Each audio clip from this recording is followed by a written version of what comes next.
Hi, I'm Rachel Gaskin and you're watching ECITV. G'day everyone, welcome to ECITV episode 24. I'm Shane and the other guy on your screen is Gaza. G'day Gaza. everyone, welcome along. How's your week been? Pretty good, mate, pretty good. Yeah. Not snowing at my place like it is at yours at the moment, but... Just stopped actually. Has it? Unbelievable, unbelievable. Who'd want to live in Melbourne? I know, I got freedom and snow. Okay, so we've got a pretty good show here. We've got a little bit of general discussion to start with, and then we've got a special guest of Jamie Hales, who's going to come up part of the way through the show, and after talking to him, I believe we may have him on a couple more times. What a stand-up guy, but we'll leave that to later on. Yeah, truly a legend. So what we're going to do is the show could potentially be quite long. We're going to do a rapid fire through our general discussion.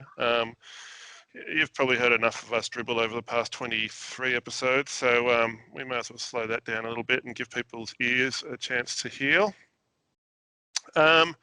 So a quick shout out to Michael Bias, who's a regular here on ECITV. He injured himself earlier this week and he goes under the knife today. He could potentially be all healed up by now, but heal quick, Michael. We're thinking of you, and we'll hope to talk to you soon and see you back on that bike soon. I did ask him if the bike's going okay, because he smashed himself up, so it generally means the bike's going to cop it as well. But he said it's in pretty good running order, so he should be ready to go once that collarbone heals. I wonder if he did the right thing and filmed a bit of the operation or something for future show, like episode 27 or something for us.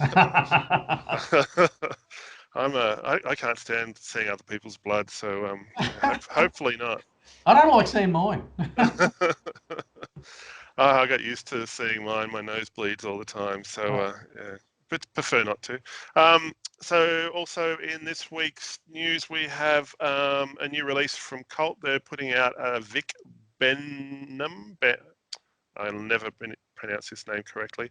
Vick Behm 20-inch chromo race frame, and there's a 24-inch frame coming out about the same time. I think they'll be here in Australia late this year or early next year. And so they'll be available through all good bike shops and distributed by Family Distribution here in Australia. So they make a nice bike. I think I've seen quite a few getting around. It's a bit different seeing them in the race scene, but it was a pretty sweet looking bike. I don't know if you had a chance to see that, Gary. No, I haven't. I actually looked it up. I hadn't even heard of Family Distribution. So, yeah, I'll have to have a look at the Colt new Colt race frames. Definitely. Yeah. And our friend Paul Knox, who's our tech guy, who really hasn't done much work for us yet. We still need to get him on. He pointed out that there's a new pump track in Wangaratta, so it's a completely sealed pump track, all finished, ready to go. We'll provide a link to that pump track in our description, so make sure you check that one out. So all the people outside of the metro area can go and enjoy it, but yeah, none of us can just yet. Well, yeah, it's a little bit far for me. It's about just over 2 hours, I think, so I might have to wait till we go north on a road trip. Van trip? Yeah. So I noticed there's some jobs on Seek, quite a few this time around. So if you're into building pump tracks and mountain bike trails, I've got the job title, but not actually the company name. That was smart of me. So let's go quickly over to Seek, and you can pretend we've got some elevator music, Gary. Okay, Bobby's Bikes Bobby's Bikes BMX for Life is available on Spotify. You were telling me about this just before we came to air. It's a little bit of a compilation of BMX songs and a bit of stuff on Spotify. So it's all original stuff. Bobby's Bike, well, Bobby Bikes. Bobby Bikes BMX for Life or something you've written. Yeah, it's a nothing like it. Too many B's. It was a fun little thing to stumble across on Spotify. I always liked listening to music, and it's just nice to hear something that was BMX related. There's a song there about Connor Fields, a lot of sampled stuff. Berlin Harris, so Bubba Harris's father, is a coach, and there was some inspirational stuff set to music. So it was good fun. So if you're looking for that, look for BMX for Life, and the I in life is an exclamation mark. And the artist is Bobby Bike. So that was a bit of fun stuff. And of course, we'll provide you the link for that one. So going back to those jobs. You got the company now? Yeah. Going back to those jobs. Rewind. Yeah, common ground trails. So there's one job going in Perth and one here in Melbourne as well. So it's mountain bike trails and pump track construction. Sounds like a fun job to me, but given that I'm a little bit older, I think I prefer to work indoors. And Pushys have a customer service representative job going as well. So if you're looking at getting into the BMX industry or the bicycle industry, make sure you jump on Seek and have a look at those jobs. So we've got a few events actually happening this weekend. Lucky buggers. Yeah. The numbers are a little bit down, I noticed, in the Queensland State Championships. They're at 600, and the event was spread over 3 days. They've already finished 2 days of racing, I believe, and it's going quite well. So there's that, and then South Australian State Championships start today, I think, as well. So good luck to all those competing, and we wish we were there with you. And we've got WA kicking off as well this weekend, I believe. I thought that was October. No, I've got a feeling it's coming up very, very soon. But anyway, we'll have a closer look at that. Okay. But yeah, I'll back up what Shane says. Good luck to everyone competing and stay safe. And everyone probably know by now, but Rock Hill Supercross round was cancelled. It was due later, I think, November this year. That's been cancelled because of COVID, obviously. So the 2020 World Cup series is done. I've written a note here, maybe they should have called it the Australian Cup because we only had the 2 rounds here in Australia.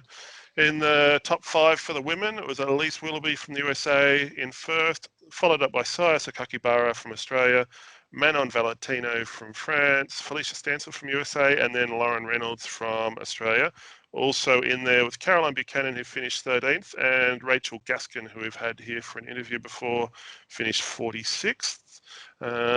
In the men's top 5, there was Connor Fields from the USA, Anthony Dean from Australia, Carlos Yepes from Colombia, Andres Sylvain from France, and then 5th was David Graff. And we've had Isaac Kennedy for an interview before, he finished 9th, Josh McLean finished 11th, Brody Turner 18th, Max Cairns, who's been on the show before, 27th, and Michael Bias, obviously, who's been on the show a few times, 34th. So some good results there from friends of ECITV and all those top competitors from all over the world.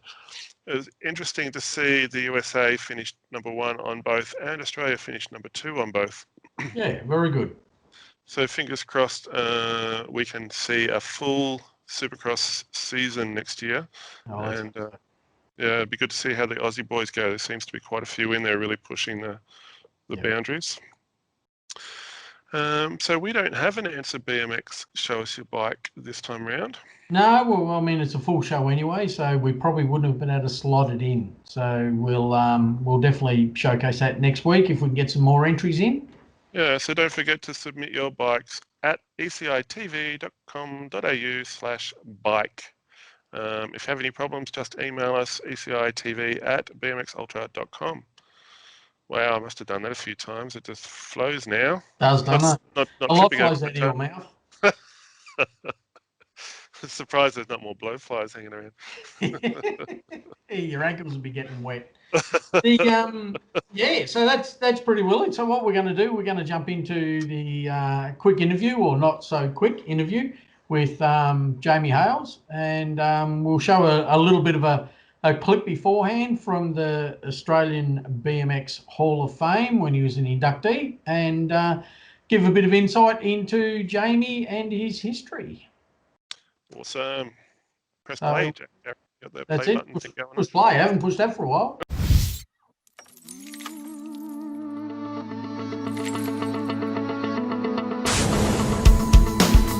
Jamie Hotshoe Hales began his racing career in 1978 and quickly gained the attention of the BMX community. In a time when the sport was largely dominated by the more experienced New South Wales and Queensland riders, it wasn't long before Jamie Hales put Victoria on the Australian BMX map. BMX was one of the fastest growing sports in the country, and he became the dominant rider, racking up dual National Open men's titles. He won the first official national championship in 1981 and then backed it up with another in 1982 at his home track of Waverley in Melbourne. In 1982, he was the face of Australian BMX, with guest appearances on national television broadcasts, including primetime clinics on ABC television and featured articles in the biggest publications of the day. He became Australia's first BMX superstar. He even featured on Weet-Bix cereal packets, inspiring youngsters from all over the country to take up the sport. BMX capitalised on this, with Jamie touring the country, giving some of the earliest coaching clinics and demonstrations at schools and shopping centres. But it wasn't just at home that Jamie made a name for himself. In 1981, he took home world number 2 in the B Pro class against top American competition, before showing that he could take on the best that America could send back home in Australia. After seemingly retiring from the sport in 1985, he returned in 1998 to claim another national title, this time in the 35 to 39 Masters class, and going on to finish 8th in the UCI World Championships in Melbourne the same year. Throughout his career, Jamie raced for iconic brands such as Quicksilver and Mongoose, and was an extremely valuable asset for his sponsors. He was an inspiration to an entire generation of young BMXers, even contributing to his own Ask Jamie column in the Australian BMX Pancake magazine. Please welcome the very first Australian BMX Hall of Fame inductee, Jamie Hales. Okay, everyone, we have the absolute pleasure of having Jamie Hales with us today. So, g'day, Jamie. How are you? I'm very well, Gary. How are you? Pretty good. And Shane's joining us as well. Now, we had a little bit of an introduction there and a bit of a video clip on the Jamie Hales story with the induction into the BMX Hall of Fame. So everyone who's watching should be fully up to date with your story. So we don't need to talk about anything now, Jamie. So thank you very Thanks much. for having me. I'm out. That's okay. See you, mate. It's good while it lasted. So we had a few questions for you, Jamie. Do I need a lawyer present? You can always just skip it. Just no Yeah. comment. Sign the waiver. We'll go with it. Gary, do you want to get started, or you want me to? You can, mate. You're the more timeline than I am. So yep. So, Jamie, I guess it'd be good to get an idea of how you got involved in BMX in the first place. So, how was the sport introduced to you way back in the, must have been late 70s for you, wasn't it?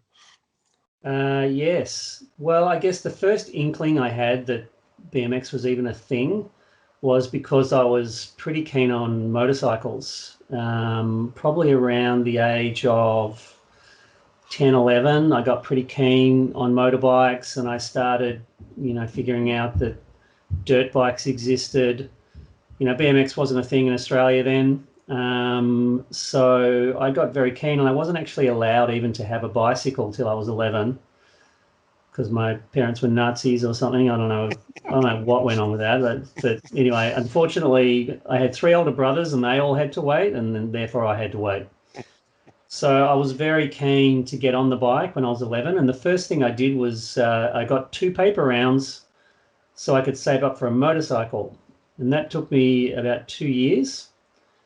Got that, and then I started seeing, I think it was in Australasian BMX, suddenly this couple of little tidbits got in there, little articles, but then there was suddenly a full-page ad from Mongoose Motor Mag, and I just kind of lost my shit looking at that. And by this stage, my close friends David Cooper and Sean McAvoy, we were already sort of modifying dragsters and building wooden jumps and all this sort of stuff, breaking things every other day.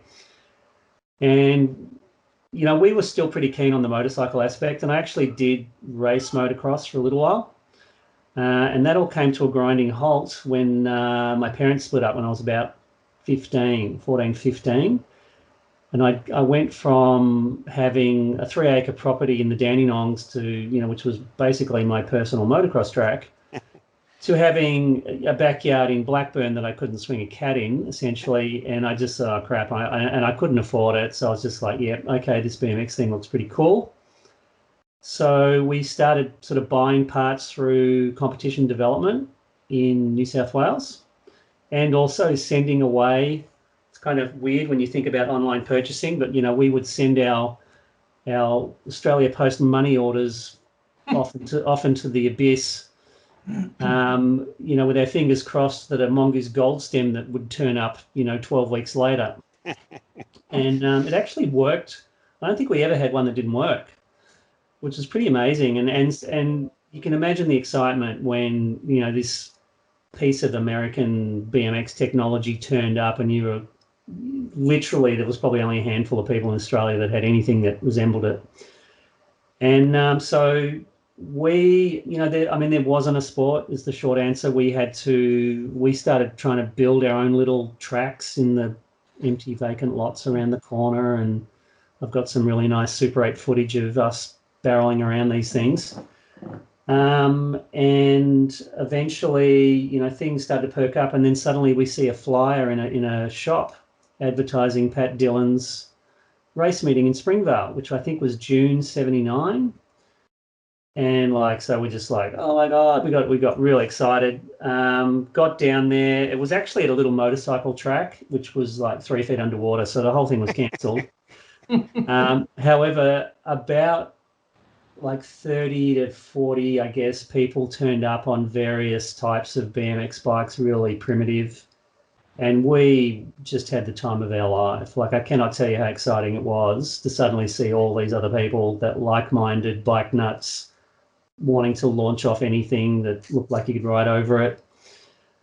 And then beyond that, there was Pat. So we sort of thought, oh yeah, Pat will run another race. But in the meantime, I think the company, and I can't even remember their name, the Malvern Star importer at the time, hosted a demonstration race at Broadford Motorcycle Track. So I don't know who, but some people got up there and essentially just did a little bit on the infield of the motocross track. They built this kind of a downhilly type BMX thing, and we did a demo at lunchtime. So that was really our first kind of organised crack at riding downhill. Peter Wirt, who was he was the Australian champion at the time, which, it's a little bit strange because, it was the Australian championship that only New South Wales and Queensland competed in, because they were the only places that actually had organised racing. Suffice to say, though, he was really good. And I remember going and watching him in an exhibition and just being blown away by his jumping skills and all that. And I was just like, holy crap, we are so far behind these guys. It's not funny. And then beyond that, we, in the final years of high school, that's about the time. So this is like late '79. Alan Dorman really got the first track going, and we literally were wagging school, myself and David Cooper, catching a train, which took like an hour and a half to get out to Laylaw, and then riding our bikes out to the track, which, like every other BMX track, was either next to the tip or the sewage processing plant. And literally built the track, dug the tyres into the ground when that was a thing, helped them get the starting gate in, all the rest of it, and then started racing there. So that was a very long answer to your question, but, there was no sport. We kind of had to, help with the genesis of the sport, but, moments that are really real in my memory, and obviously a lot of other people's memory, those times of our lives, we just didn't realise how awesome it was. So there must have been a rapid progression for you from the point you started riding to, I think, racing at Laylaw or wherever. Was that your first race at Laylaw, you said? Yeah, that was the first, really solid, proper race, organised with motos and trophies and all the rest of it. When you say rapid progression, what do you mean, through the ranks or? Well, no, just for you, because you're talking about almost when you were already ranked quite highly in Australia. I think I read somewhere that it was 1980 when you got your first national ranking. So it must have been a quick period of development for yourself personally when you only jumped on a bike at 11. Yeah, I guess. Oh, well, yeah, you could say that. I mean, I was very dedicated to, having fun basically. But look, given that I'd come through the motocross ranks and experienced a lot of racing and sort of the anxiety around racing and wanting to do well, etc., that helped for sure. And then I was, it's a bit strange. I was doing this all on my own. I was basically a free-range kid without any parenting to speak of. Like when I look back on my upbringing, I just bewildered that I even got through it. But I was, good thing for me that I just got totally besotted with this sport. I guess in the first few races, there's people coming out of the woodwork. So there's all these riders coming out, and we sort of thought, oh yeah, we're into it. We're probably got the goods. We're probably competitive. But here's all these guys turning up from all over Melbourne and the countryside, and we're sort of like, yeah, we don't really know who these guys are, but some of them are really good. Like the guys from Frankston, they sort of had these areas where we go, oh, those guys from Frankston are pretty good. Steve Cassip and all those, Brett Ross, yada yada yada. So it's kind of like we hit the ground running, I guess just got so enthusiastic about it very early on that we were just super dedicated. We were building starting gates for practicing, going to gym, just doing everything we could. And of course, we'd get every issue of Bicycle Motocross Action, read every letter in it, and just live it basically. And if the pros were doing it, we were doing it. So at what point then did you go from, just doing it for yourself to riding? I think it was Quicksilver was your first sponsor, wasn't it? They were the first manufacturer sponsor. Before that, I actually had a shop in Doncaster run by a guy called Peter Howell, who was reasonably well known in the bike trade, Pegasus Cycles. So he was kind of technically the first sponsor, and then he was a Quicksilver dealer, and I guess he contacted Steve at Competition Development and said, oh hey, I got this guy, do you want to help him out? And that's sort of how that all got rolling. I mean, I'd already purchased a few Quicksilvers off them. And a Team Mongoose. A funny story, my Team Mongoose, which cost in 1979, I guess it cost $400. So it's a decent amount of money. And it got stolen. So just between Pat's race and this demo at Broadford, it got stolen. And you can imagine how devoted I was, because that's basically my whole motorcycle money gone. And 3 days later, I see this kid riding what used to be my candy apple red Team Mongoose with yellow tufts, 100% spray painted silver, right, in everything, pads, tough wheels, tires, seats, through the park. And I'm not kidding you, it's 50 meters from my house, and he lives 100 meters from my house. So I just kind of ring up the cops, and I'm like, so about the bike I reported, I kind of know where it is. So they went and got it back. And then it actually kind of worked out well in the end, because I bought it back off the insurance company for $50. I got insurance money, then I bought it back off them for $50, cleaned it up. I probably sold it for a couple $100. So I actually did well out of it. So that kid, I don't know what he was thinking. Anyway, he was younger than me, and I was just happy to have it all back. But yeah, so I can't even remember the question you asked now. That's all right. So your first national championships, you had to travel to, it was a series, wasn't it? So you had to travel up to Queensland and New South Wales as well? Yeah, so there was 2 rounds. I'm pretty sure there was 2 rounds in Sydney and 2 rounds in Queensland. So Steve Cassip and I and we've both got very different stories on as far as what we told our parents what we were doing. from what I can tell from Steve, he's just like, yeah, Mum, see ya. I'm going out. I'll be away for a couple of weeks.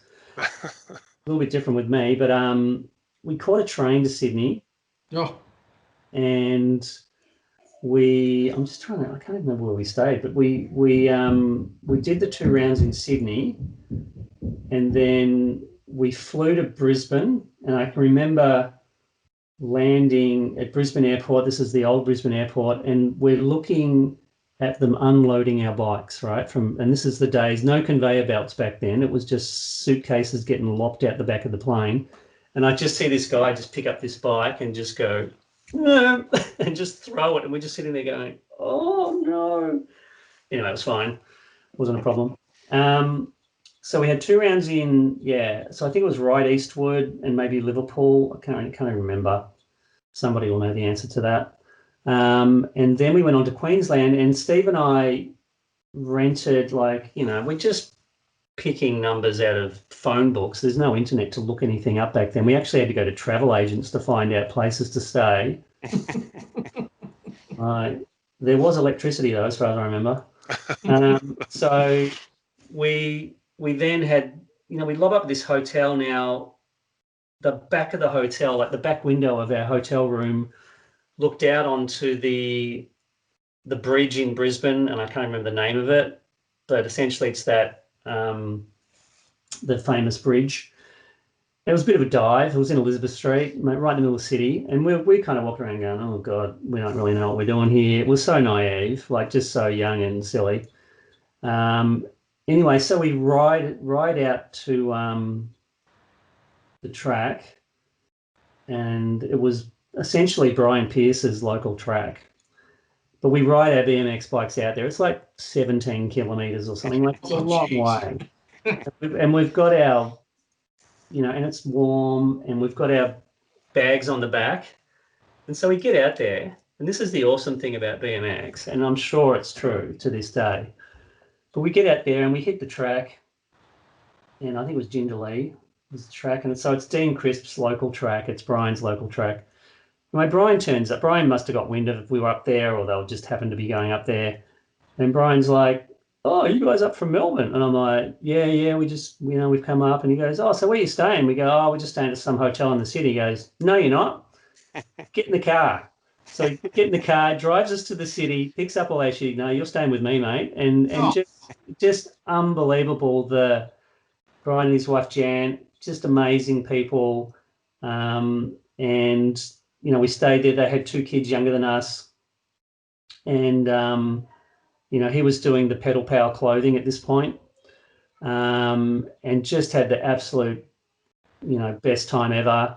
And the weird thing is that that year, I think Macca and Mick Wilshire tied for first. Therefore, I got second. I probably should have been third, but for whatever reason, I went number 2 because they both got to wear number 1. So for whatever reason, I had 2A that year, and I was so proud of that. And then, so I mean, that was really the story around that championship. So it was a little bit weird being a multi-round thing. I guess that's just another way to run it, and it never really took running it that way. So the following year was the Ride one, and it was full on motos, although there was bizarrely a runoff. It was on points, so it wasn't a final. I think it was 3. I think he did 3 races over points, and a guy called Chris James and myself were tied for first. So we had to have a runoff. Can you believe it, for the first place? So, and this gate, I don't know what they made it out of, the spare parts from the Titanic or something, but it was massive, weighed about 40 ton. And it's just me and Chris sitting up there. And I don't know if you've ever seen this track, but it was just giant. To me, it was just huge. This great big, sort of a downhilly thing and sweeping corners. And I just thought to myself, I do not want to hit this gate because it ain't going to drop very fast. So I have to be very careful about that. And I got a feeling we might have still been doing 1 pedal starts at this point. two-pedal starts weren't really a thing. This is kind of like when they just came in. I honestly can't remember. And yeah, it was a close race. I ended up winning it. Chris didn't really compete much after that. I always wondered what happened to him. He was such a nice guy. I just imagine him, he would have grown up to be, you know, like a lawyer or something. He just looked like one of these guys that was just going to excel at whatever he did. And he was super smart. And he kind of faded away after that. But that was the race that year. And just before that race is when the Mongoose sponsorship came in. We literally were getting handed all the Mongoose kit like a week before that race. So that's when we got like all the outfits. Like you can imagine what it was like opening up these boxes and seeing Bill Walters' pants, you know, with your name on them, just going, you know, am I dreaming? You know, what's going on here? You know, Vans, first time we'd ever seen Vans, you know, it's just kind of blew our minds. Like it was amazing. So it was me, Mick, Dean, with the first main ones, Matthew Weeks, and yeah, it's just kind of bizarre to just think, you know, you I guess it's a bit of a cliche, but you get to our age and you just look back and just go, oh, I really didn't understand how unique an experience that was, or how amazing that was, and how lucky I was on so many levels, you know, just down, you know, to be in a great country that's, you know, fair and democratic and have the opportunity to do it, plus all the other stuff. Yeah, it's just amazing. So the Mongoose sponsorship led to a trip for you over to the Jag World Championships. What year was that? 81? Yeah, that was 81, literally New Year's 1981. Yeah, that was bizarre because Peter Wirt had actually been the previous year. And so they brought us over. So they brought us over because Mongoose were pushing their international presence at the time. So they had a team, quite a few teams around the world. The main ones were us. They had a British team. I'm sure they probably had a South American team, whatever. So they decided that they would bring out as many riders as they could from all over the world, because they were the main sponsor of this race. It was held in Anaheim at Knott's Berry Farm. And so myself and Dean, so Mick didn't go, and I don't even know why he didn't go. I'm not sure why that didn't happen. I think Matt Weeks and everyone. So yeah, so we went over for that, which was in November or early December. So we were there for like 2 months, roughly. So we were able to actually do a few races. So we kind of got there, and again, you know, we're walking into the Mongoose factory in Chatswood and just losing our shit. Like, just like, oh my, like, first of all, you go in there and it's a full-on corporation, dude. They've got a receptionist, and it's a bloody great office building and all these desks. And so we just kind of freaking out and going, oh crap, this is serious. Show us the bikes. Yeah. So you walk through the corridor, and sure enough, you're straight into essentially that part was the assembly plant. All right. So we just got, and I've got photos, rows and rows of Team Mongooses and every kind of mongoose you could imagine, boxes of wheels, blah, blah, blah. And then you're sort of walking through there. That was one thing. And then out the back, across a car park, was the warehouse, right? So they take us out to the warehouse, and they're like, okay, so here's a shopping trolley. Like, yeah. just go through, just grab whatever you need. And it's just T-shirts and long sleeve shirts and, you know, belt buckles and hats. And we just go, whoa, loading up.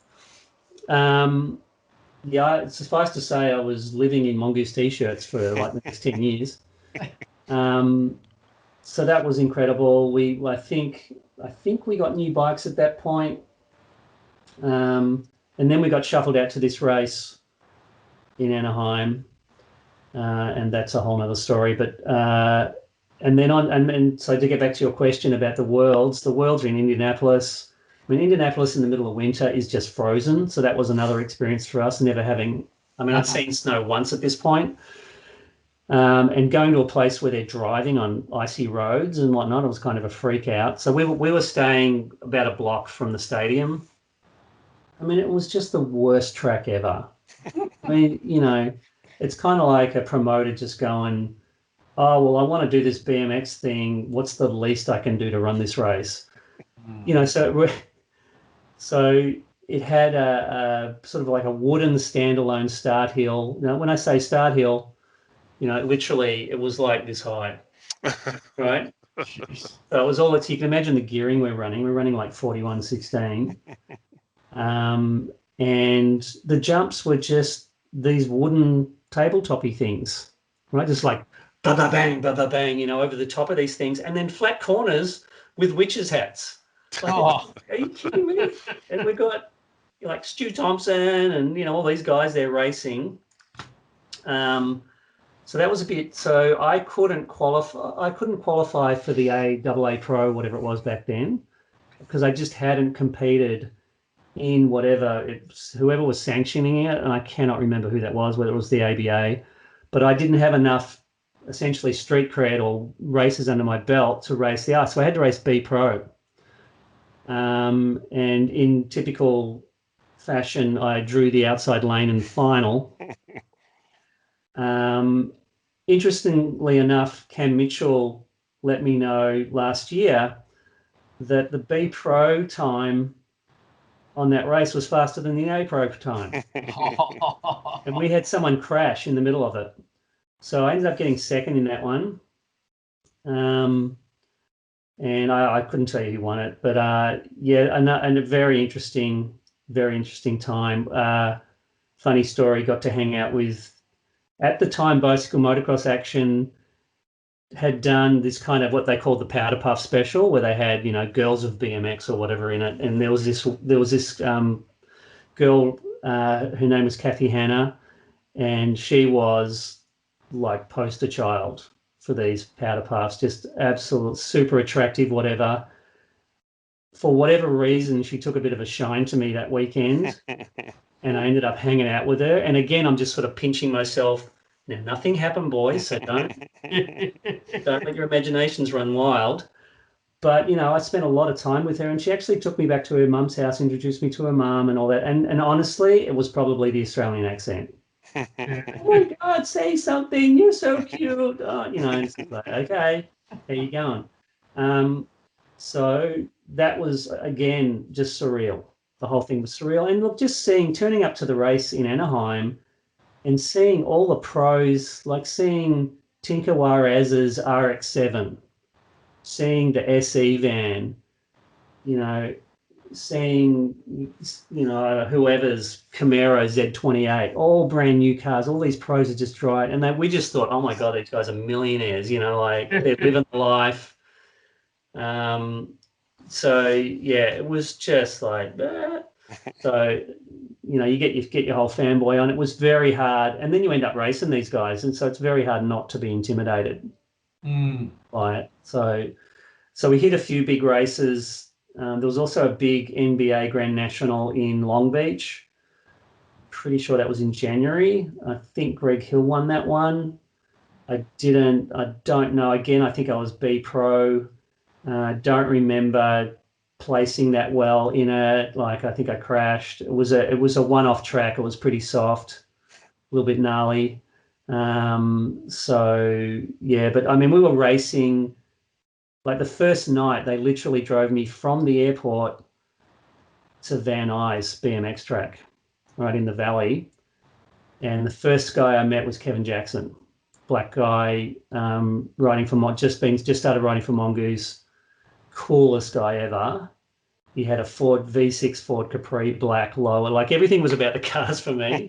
Sounds like it. Just like, oh my God, this guy's the coolest person I'm ever going to meet. But we were doing all the local races out at Van Nuys, hanging out, and we got to drive around in the Mongoose Chevy Suburban, and we got busted one night. I drove into the office, and Russ comes up to me, who's the team manager, and he's like, "Were you guys on Van Nuys Boulevard last night?" which is just a cruising, you just go up there and you drive down at like 10 kilometers an hour and everyone's scared, And I go, oh yeah, we might have ended up down there, didn't really mean to. Of course we did, but he's going, yeah, you probably shouldn't take the Mongoose van down there, because a lot of people recognised it where the name Mongoose came from was that Skip Hess, the owner of Mongoose, or the guy who started Mongoose, was into car racing and specifically drag car racing. And he had a funny car, which was the Mongoose, and there was another one called the Snake, and they would go all over the country doing these sort of performances, the Mongoose versus the Snake sort of thing. And that's where the name came from. So there was a lot of brand recognition from that, just from people going, hey, Mongoose, check it out. Yeah. So, a lot of fun. So during the Mongoose time, were you making a living just out of racing BMX? Were they paying you? And so I was getting paid, and it was, the way they framed it was, we're going to pay you, but we kind of want you to manage the team, just, try and organise accommodation and whatever for the guys. But yeah, I was getting paid, and that went on for several years, and it was like $1,200 US a month. Which was again kind of freaky. I've still got a photograph of one of the checks. It was pretty exciting getting a check from BMX Products. And they also paid contingencies, which was so even at these local races at Van Nuys, if you won a class down there, like you'd get $50 or something, and if you got second, you get 30. It was just crazy how much money was getting chucked around back in those days. But essentially for me, the money stopped when Mongoose got sold. Basically, the company Service Cycle that purchased them, which was just a massive bike company, a bit like Pack Brands here. And they just said, yeah, that's not a thing anymore. We're not having a team in Australia. That's not going to happen. and so you have to remember that we were the oldest people in the sport when the sport started, right? So we're the 16, 17-year-olds. They're the oldest people seriously doing the sport. And every year forwards, that age group was just filling out, going higher and higher and higher, as people just like yourself, Shane, just went on forever, basically. So there was only a 16 and over class. That was it. Nothing beyond that. So there was no prospect. We copped a lot of, why are you riding those kids' bikes around? And I'm sure that still happens, but back then it was kind of like, geez, dude, you're 22. What's going on? Going to get a real job? And I used to get that a lot from Dave Cooper, who was my best mate. He'd always just be, when are you going to get a real job, mate? What's going, what are you doing? And so it was a very funny time. But yeah, when that stopped in 85, I had been going very hard at it for a couple of years, and I was somewhat burnt out. And I didn't have a mentor was my biggest problem. Because if I had any sense, if I had a father, for instance, who was interested, you'd tap your son on the shoulder and say, dude, we're moving to America. And we're just going to see how you go. A bit like what Sam did, 20 years later or whatever. So Unfortunately, I didn't have that. And my good fortune was literally being right place, right time, right skills, and people just tapping me on the shoulder going, hey, you look pretty good. How about this? And I literally didn't chase any of these opportunities. They just fell on me. So I just cannot believe how lucky I am. And, obviously, there was a lot of effort on my part and I had some talent, but still it was just a super, fortunate thing to happen. So yeah, had I actually had a mentor in 85, I probably should have moved to the US, because I think there was still, BMX was sort of, I wouldn't say it was peaking, but it was getting to the peak, over the next few years. And then I think it took a bit of a dive, and Shane, you'd know more than me, in the early 90s. I think for me, I'd gotten into sail sailboarding and wave jumping and stuff like that, and I was super jazzed on that. So I kind of went straight from BMXing to competing in a little bit in that stuff, and actually got into the sailboard industry for a few years. So I was kind of just following my nose, the stuff that I like to do. Still did mountain bike riding, because mountain bike riding, I ended up promoting mountain bike races in 1988 because nobody else was doing it at the time. Dude, I could just talk for hours. Like, if I'm talking about myself, just let me go. I'm not going to stop. You're going to have me on another time. Looks like we'll have to. We can always have this as a 2-part series. Yeah, 2. Come on. I have to bring you on as a regular and ask you a couple of questions each episode. Well, you know what? I would like to get a bit more across what's currently happening. And I still have this fantasy that my son is going to get into it. So I'm still going to try and encourage him on down that route. And if he does, I will. I've been saying this for years. If he does, I will actually race again. There's no way I'm just going to sit around a BMX track and watch him have all the fun.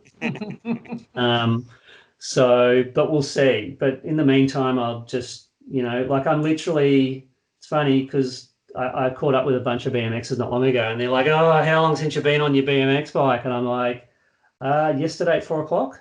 Because I'm out there all the time, and I cannot begin to tell you the looks I get. Oh, jeez. Riding around on, like this guy, who's this guy? Like, this guy pedo, what's he doing? Like, he's riding around with these kids on his BMX bike. That doesn't compute. And then, like you do a trick or something, and they're just there going, what happened? So it is very funny. And especially from all the dads.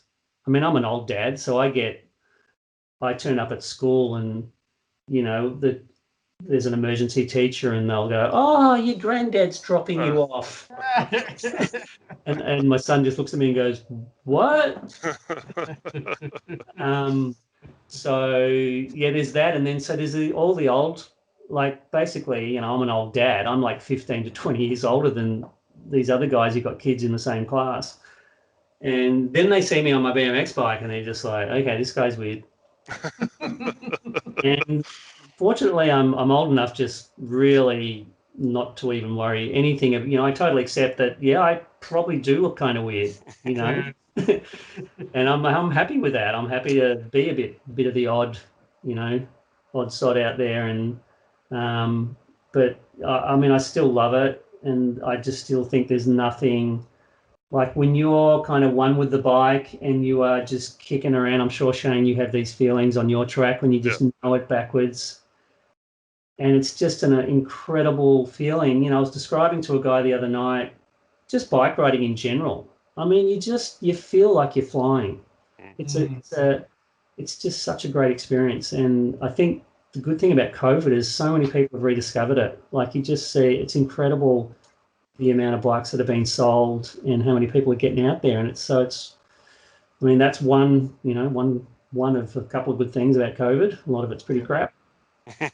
But have I used up all my time, Shane? How are we doing? Well, it's up to you. I mean, we could probably go for a while, but I'm prepared to go all night. So how did the whole Vick Behm thing come around? Yeah, good question. I mean, that's legendary. That's just unbelievable. Yeah, if anybody out there has one of those things, can they please send it to me? I don't have one.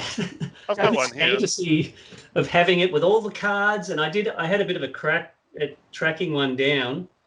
Turns out everybody they want to keep them. Oh.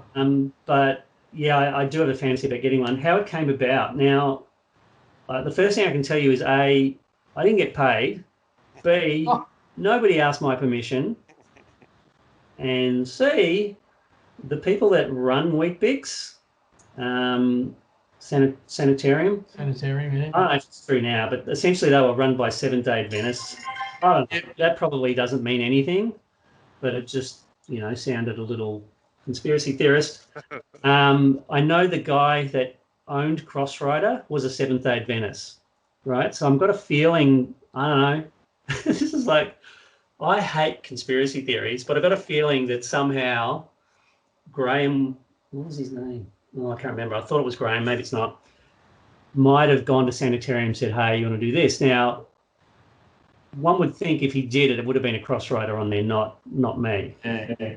Anywho, I honestly, I just remember it turning up. Like, I probably got a whisper of it. I can't really recall, and I might have to ask a few people close to me back at the time, but I just remember it happening, and again, it's just bizarre. Like, it's just like, oh God. But it must have been great for the sport because, you know, every kid in Australia had a Weet-Bix packet on their kitchen table. I think it did. I think it happen these days. I mean, that's unbelievable. It just couldn't happen these days. Well, it kind of does. So I think how you have to frame it is, you know, we're talking, you know, 1980. Yeah. 40 years ago, there was much less for people to do back then, right? So you pretty much, your cricket, footy, soccer really wasn't a thing. Bike riding was, you know, just road riding was pretty obscure. So there wasn't, you know, there wasn't much for people to do. Like, there's no bloody streaming television. There's 4 TV stations. There's bugger all. So there's a lot less to engage people with. So anytime something new and a bit of a craze came out, you know, like, it was everywhere. Like, if you remember back, you know, back then, suddenly yo-yos were a thing for 4 months. And then it was skateboards for 4 months. And then it was this and that. And BMX was kind of seen like that, but it did stick because it was transportation and kids typically got bikes, you know, when they were 4 and 8. It became a big deal, and we did a demo at the Royal Melbourne Show, and I've got a feeling maybe Alan Dorman put it together. Couldn't tell you what year it was. Like, I'd love to know when that Weet-Bix thing was published. I can't even remember that. I'm sure it was around, I think I was in Mongoose gear, so it was probably 81, 82. But we did this demo at the showgrounds, a little indoor pavilion. They built this really crappy little track with a few berms, but people loved it, and they were renting bikes to kids to ride around. And there was a show bag, and there was, like, again, a poster of me in it that I didn't get paid for, and nobody asked me.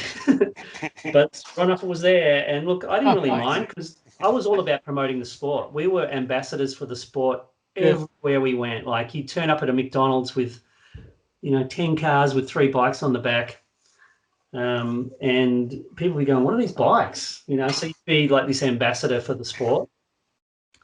We would spend half our lives, you know, trying to sell the sport to other people, essentially. So, yeah, there was a lot of that sort of promotional and cross-promotional stuff happened along the way. And it's freaky because really a whole lot of time's passed. And really a good part of that time, I was quite disconnected from BMX, like in the 90s. And it's only really been, you know, since social media, and I guess, you know, I went to the Worlds in 98, so obviously I picked up the bike again then. But, you know, for a long time I was quite disconnected from it. So when I look back at those times, it gets even more surreal. Like, it just to think, dude, I was on the Weet-Bix packet. Like, how the hell did that happen? So I don't know. I just, don't know. So Carolyn Buchanan's got herself on the back of Nutrigrain packets, which must be the first time a BMX has been on a cereal packet since your days. Okay, so now I've got 2 things in common with her. What's the other one? Well, we both like bikes, and there you go. both being on BMX. That's pretty much what it ends.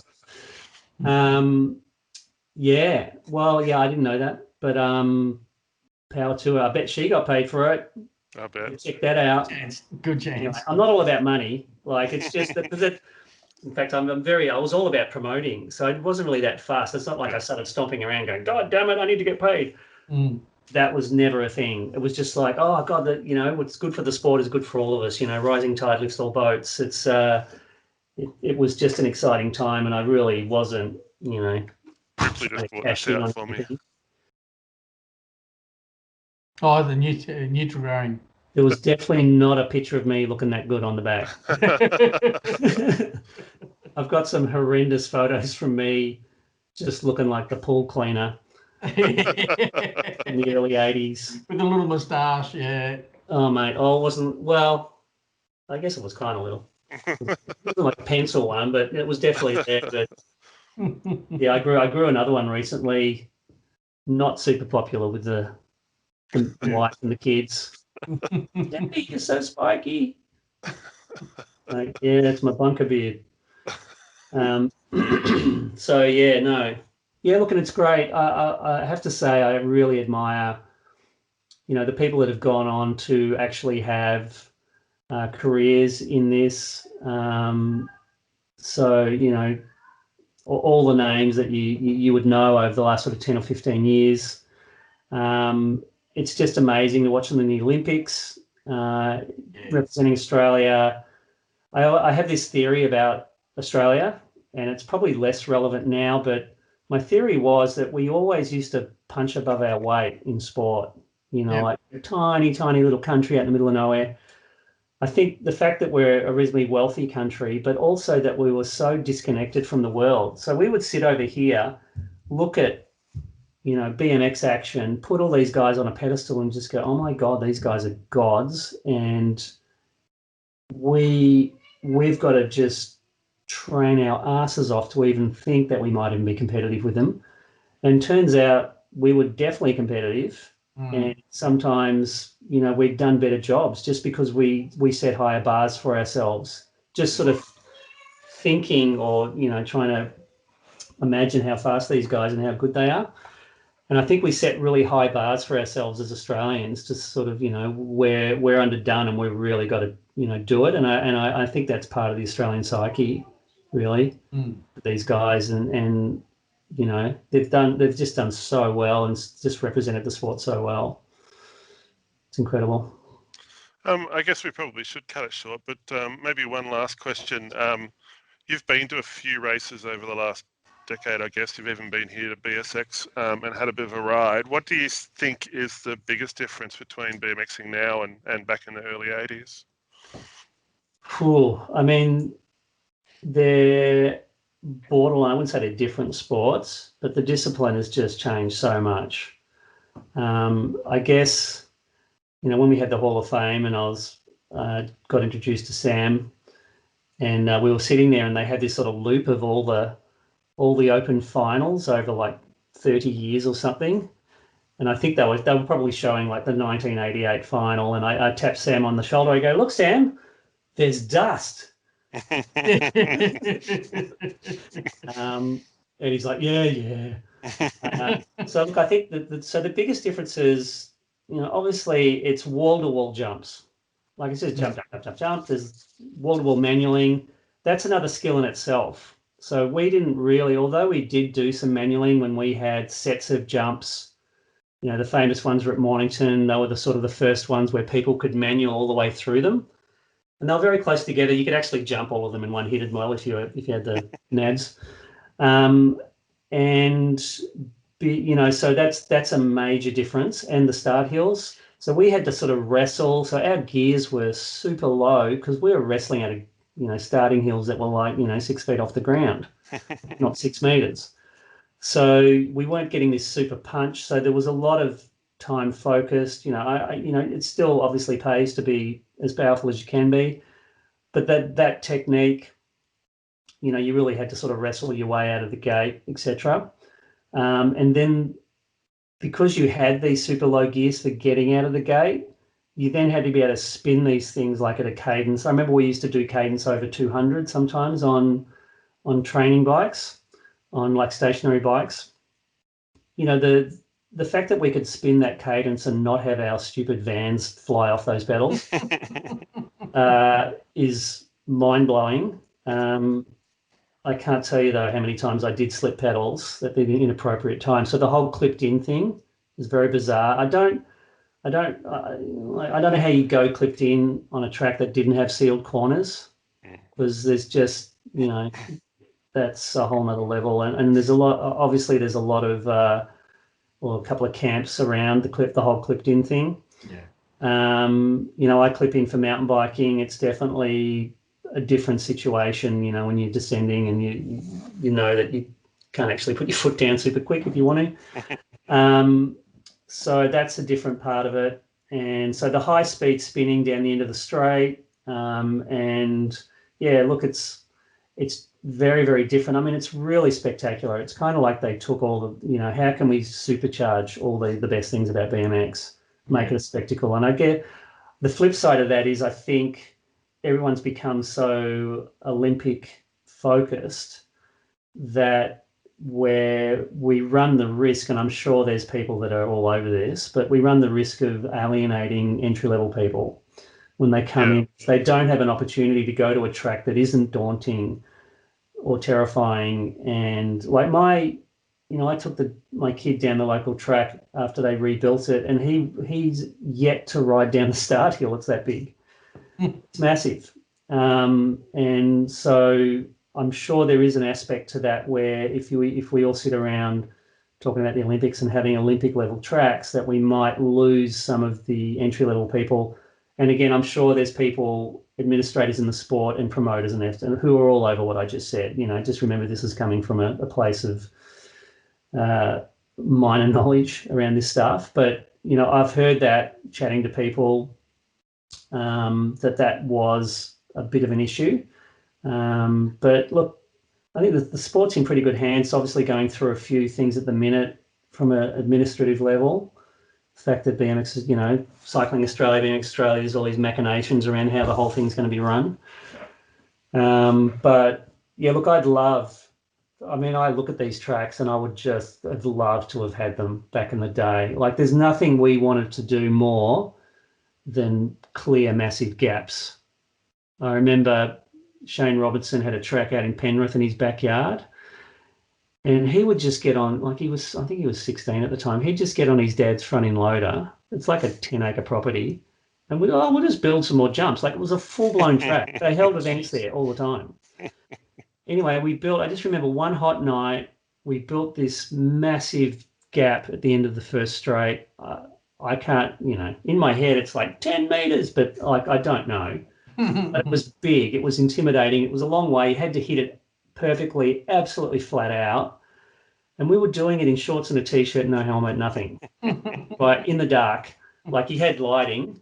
And I even just like a day later, I was just thinking, oh God, what were we thinking? You know, because in the light of day, because we kind of built them at twilight, and the light of day, I was thinking, oh, okay, that was bold. So yeah, we used to do, you know, we just love to build pro sections and build, you know, big gaps to jump, and it was so much fun. And if we had that opportunity to ride these tracks today, look, I think there's definitely potential for more serious injury, and that's been obviously paid out. I think there was that bad accident in Shepparton. How's that guy going anyway? I haven't really heard. Shepparton World Cup? Yeah. Bathurst. Didn't he? Bathurst? High. Kookaburra. Yeah. He's still recovering. Yeah. Oh my God. Yeah, it's tough. Like stuff like that is just absolutely, obviously Sam. I mean, that's a whole nother level. Yeah. It's heartbreaking to run that. So I guess, you know, that's another aspect to these things, you know, and having the separated pro sections and all that is obviously a fantastic idea, and keeps the spectacular aspect of it. But yeah, look, no doubt. I mean, I've ridden around some of these tracks, and one thing I've noticed on the modern bikes is that the chainstay length is longer. So I'm really not up to speed with manualing these modern bikes. I'm constantly hitting my front wheel on jumps because I just haven't got the manualing thing down. I'll get there. In fact, when COVID came and, you know, the kids were at home, and I'm just like, all right, we're at the door every day at 4 o'clock. We're going out the front. Daddy's going to practice tricks. I've been practicing, you know, out there, just polishing up all my old tricks. And then I took it upon myself to try and learn some scooter tricks. And that's a whole nother level. Like if you think getting off a mountain bike onto a 20-inch or something, try getting on a scooter and doing, you know, 180s and whatever. So I have come a cropper a few times. But yeah, it's just bringing back, because that's what we used to do every day after school. I'm sure you guys did too. Yeah. Second that bloody bell went, we'd be out there, you know, for us, we'd be down Blackburn Lake, you know, racing around up the Nuttawatting tip. Good times. Yeah. All right, Jamie, thank you very much for joining us. It's been a pleasure. And like you said, I think we need to get you back and do a third and fourth and fifth follow-up. Definitely. I'd love to. Very interesting. So I don't know if you want to join us. We got a little bit of news to share with people, or if you wanted to take off and put that fire out behind you. Yeah, look, I probably should take off. It's witching hour for the children. Yep. So I'll bug out now. So thanks, guys. Thanks, Gary. Thanks, Shane. Thank you. I think it's great what you guys are doing. Oh, Creating thanks. a little information hub here, and all the best to it. And as I always say to you, Shane, I definitely want to come up for a ride. I've got an excavator coming tomorrow, so there'll be some big jumps for you to try out. Oh, good. I'm all over it. I'll see how I get, if I can get close to 10 meters on it. Just leave your scooter at home. Yeah, no, we know it's good go. Not a thing. No worries, Jamie. Thanks very much for spending the time with us. That's awesome, and we'll definitely get you back. Thanks, guys. See you, Ciao. mate. Cheers, mate. Bye-bye. Okay, what a brilliant interview. That was very enjoyable. Listen to the history of Jamie Hales, and I believe we shall have him on a few more times because there's obviously a lot more to say. It sounds like, is my mic working? Yeah. It sounds like, No? is this thing on? What? It sounds like we definitely need to get him back on again and have a much longer conversation. We don't obviously want to bore people, and we want to give Jamie's mouth a bit of a rest after that big long conversation. So it'll be a few months down the track, but definitely want to get him back and hopefully maybe even get a video footage of him riding around the backyard here. He sounds pretty keen. Yeah, that'd be awesome. Yeah, definitely part 2, 3, 4, and possibly 5 out of Jamie. Yeah. So if there are any questions you want to ask Jamie, make sure you email us at ECITV@bmxultra.com, and we'll be sure to ask. Or if you've got a Weet-Bix poster with some cards and everything, yeah. he's dying to get his hands on one of those. So, I've got one, but I think I'm like everybody else and don't want to part with it. of course. Okay, then. Well, I think that'll wrap it up. It was a very long show, but very informative and very enjoyable. So hopefully everyone had a bit of fun and learned a little bit out of it. Good to see you again, Gary. Stay safe and potentially see you soon. Oh, let's hope so, mate. It'd be so good to be able to record just side by side again one day. So, or even get to a race meeting. That'd be awesome. Exactly. Okay, everyone, stay safe out there and yeah, keep your distance. And what is it? You got to stay apart to get back together or something crazy like that. Or if it's not on, it's not on or something. All right. See you, everyone. Cheers. See you, everyone.